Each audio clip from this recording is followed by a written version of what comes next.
JTV news స్వాగతం.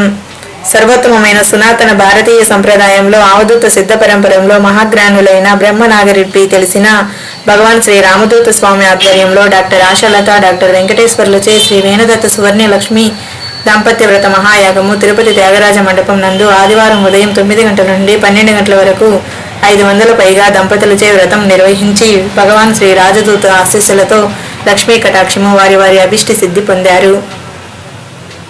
తీర్థ ప్రసాదాలు తీసుకున్నారు. ఈ కార్యక్రమంలో Tirupati MLA Sugunamma, TTD board సభ్యుడు, రాష్ట్ర బీజేపీ నాయకుడు భానుప్రకాష్, నరసింహ యాదవ్, డాక్టర్ ఆశాలత, డాక్టర్ వెంకటేశ్వర్లు శ్రీ రామదూత ఆశీస్సులు పొందారు.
మే 5వ తారీఖు వరకు జరుగుతుంది. హిమాలయాల్లో వారు చేస్తున్న వారి వయసు కొన్ని వేల సంవత్సరాలు కలిగినటువంటి వారు చేస్తున్నారు యజ్ఞాన్ని. భారతదేశానికి ఎలాంటి ఆపదలు కాకుండా రక్షించే శక్తి హిమాలయంలో ఉన్న తపస్సంపన్నులు సూర్యుడు ఉన్నప్పటి నుండి నిర్మల సంవత్సరంలో మీరు అనగానే కలలోనైనా అమ్మా మీరు నా ఇంటిలో ఉండు అని ఒక మాట చెప్పుకోగలిగినారు. స్వప్నంలో అడిగే శక్తి ఎవరు ఉంటుందో ఆ దేవి శాశ్వతంగా మీ ఇంట్లో ఉంటుంది. అలా అమ్మవారి అనుగ్రహాలు తీసుకొని అగ్నికల వీరాచరణలు చేసిన మహిళ ముక్తులు మీ లోకంలో అనేక శుభాలు పొందారు. మీ కుటుంబ సమస్యలన్నీ తీసివేసి ఆరోగ్యపరంగా, ఆర్థికపరంగా, శత్రుజయంపరంగా అనేక విజయాలు మీరు పొందాలని కొరకై, మీరు సుఖంగా పొందడం కొరకై, మీ పిల్లలు గొప్ప చదువులు చదవడం కొరకై ఈ మహాయజ్ఞాన్ని మన డాక్టర్ ఆశాలత గారు మనందరి కోసం ఆమె శ్రమపడి పెట్టించుకుంటుంది. మీ అందరూ క్షేమంగా ఉండడమే ఆమె ఆశయం. మనసులో ఉంచుకోండి. ప్రతి దంపతులు అమ్మవారిని పిలుచుకునే పద్ధతి అది అలవాటు చేసుకున్నాం. ఇప్పుడు కంకణ భావన జరగాలి. దంపతులందరూ పైకి వేసి పిలుచుకోవాలి. యశస్సులతో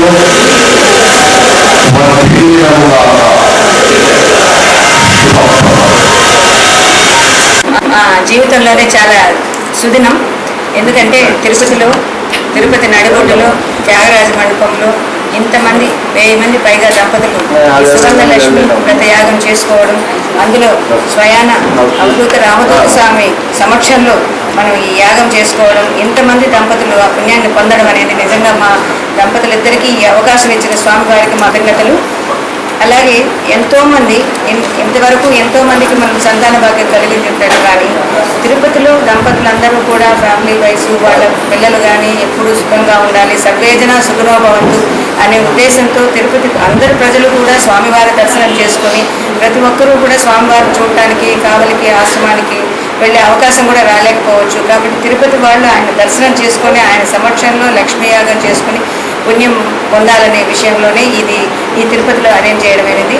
ముఖ్యంగా అసలు ఫస్ట్ నాకు తీసుకుంటే ముందు భక్తి పారవశ్యాలు కొన్ని నాకు పూజలు ఎక్కువే, కానీ డాక్టర్ గారికి వచ్చి అసలు ఇట్లాంటి భక్తి అవన్నీ పూజలు చేయడం అనేది స్వతహాగా ఉండేది కాదనమాట. కానీ ఇప్పుడు స్వామివారిని చూసిన తర్వాత, అవధూత రామదూత స్వామిని చూసిన తర్వాత ఆయన కూడా ఇలాంటి కార్యక్రమాలు చేయాలని, ఈ లక్ష్మీ యాగం ద్వారా ప్రజలందరికీ కూడా మన క్షేమాలు పంపించాలని, అంతేకాకుండా ప్రతి ఒక్కరికి కూడా ప్రతి ఫ్యామిలీలో ఆయన దీవెనలు పొందాలని ఈరోజు త్యాగరాజ మండపంలో చేశాము. దానికి ముఖ్యంగా నాకు సహకరించి సొంత అన్న కన్నా కూడా ఎక్కువగా సహకరించి మాకు సహాయం చేసిన నందగోపాల్ గారికి నిజంగా నా ధన్యవాదాలు. అలాగే దీనికంతా కూడా స్వామి ముఖ్య అనుచరులు రాజుగారు వెంకటరాజు గారు మమ్మల్ని చాలా కరెక్ట్గా గైడ్ చేసినందుకు మాకు చాలా ధన్యవాదాలండి. అలాగే ఇంకొక కపులు ఉన్నారు, అద్భుతమైన కపులు, మాసి కృష్ణమూర్తి గారు, మమతా గారని అన్నపూర్ణ టెంపుల్ వాళ్ళు చాలా ఇందులో భాగం పంచుకున్నారు. అలాగే డాక్టర్ సునీల్ గారి ఫ్యామిలీ కానీ వీళ్ళందరూ కూడా వచ్చి మాకు అవకాశం ఇచ్చి మమ్మల్ని అందరినీ కూడా ప్రోత్సహించి నేను ఇంత కార్యక్రమం చేయగలనా అని ఒక్క నిమిషం భయపడ్డాను అనమాట. ఇంత కార్యక్రమం నేను చేయగలనా, ఇది చేసేంత ఇది ఉందని. కానీ వీళ్ళందరి సహకారంతో ఎంతో సమర్థవంతంగా ఈరోజు కార్యక్రమం జరిగిందంటే అదే భగవంతుడిదే, రామదూత స్వామి గారిదే.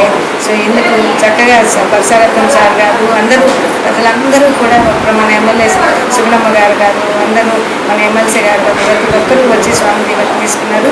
అందరూ ధన్యవాదాలు.